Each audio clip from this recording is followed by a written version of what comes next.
Michael and I'm one of the osteopaths at the London Hiscox office. Today we're going to talk about the correct posture and the right setup of your workspace when you're working from home. This will prevent you from getting problems with the back, neck, shoulder or even elbow, which are the most common areas that are affected if your posture is compromised. Right, the first thing we need to do is make sure that your chair can get close to the table so you can reach the keyboard. If you leave your chair here, you're going to end up leaning forwards and this will put strain onto your back. So ideally, it should be here. If there's anything that prevents you from doing this here, you need to clear the space. Also, you need to clear anything that is not needed on the table. The second thing, and quite important actually, is to make sure that the table is at the right height.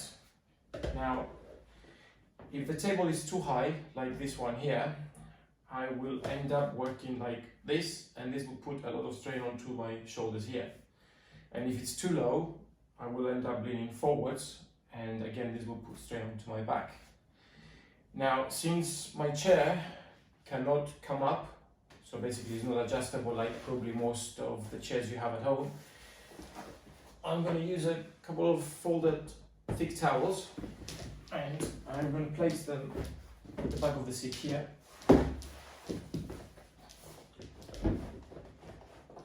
And this will bring me more to the right height. Now, the correct height of the keyboard should fall about 90 degrees with the elbow. Basically, yeah, a little bit more like this, like that. So you need to use the back of the chair.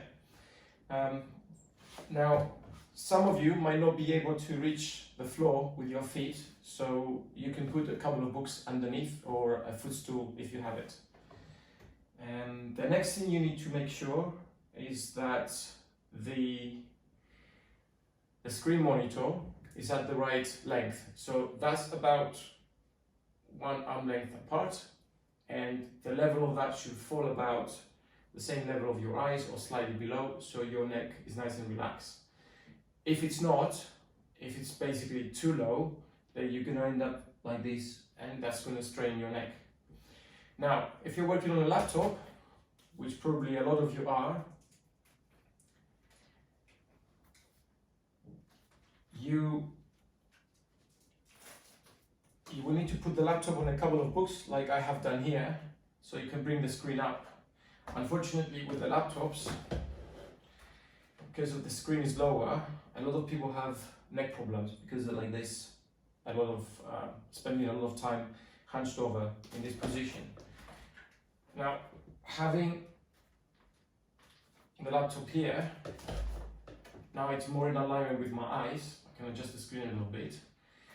Now, as far as the keyboard here, you need to get an external keyboard.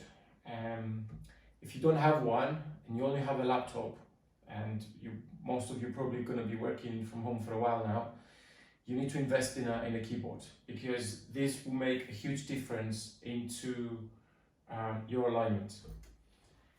Now, if I'm in this position now, I'm just checking my list here to make sure that I've got everything. Yes. All right. The mouse. If you're working with a mouse, then it should be close to you, and in this angle again, as we said, 90 degrees with the elbow. And a lot of people have the mouse out here, and that tends to create problems in this area at the back over here. And the last thing I want to tell you is that every half an hour, 20 minutes, check your posture, because it's easy for many of us to forget about it and just fall into the habit of getting hunched over. You can even get up a few times like this, just to get the spine moving a little bit. And you can even walk, you can even do simple stretches. I am very soon gonna make another video with simple stretches you can do at the workspace. Now, Another important thing, which actually a lot of even therapists are not aware of, is the angle of the actual seat you're sitting on. It should be slightly forward. Now, if you're working from home, you cannot do that, but by placing a couple of towels at the back of the seat, it already puts my pelvis slightly forward, which will decrease the pressure onto my disc and my joints. Now, by basically doing this, you want your hip to be slightly above the level of your knees, like I am in this position here now. And I'm ready to work, and I can spend a few hours here, and then in between I'll be having some breaks. I hope you found that useful.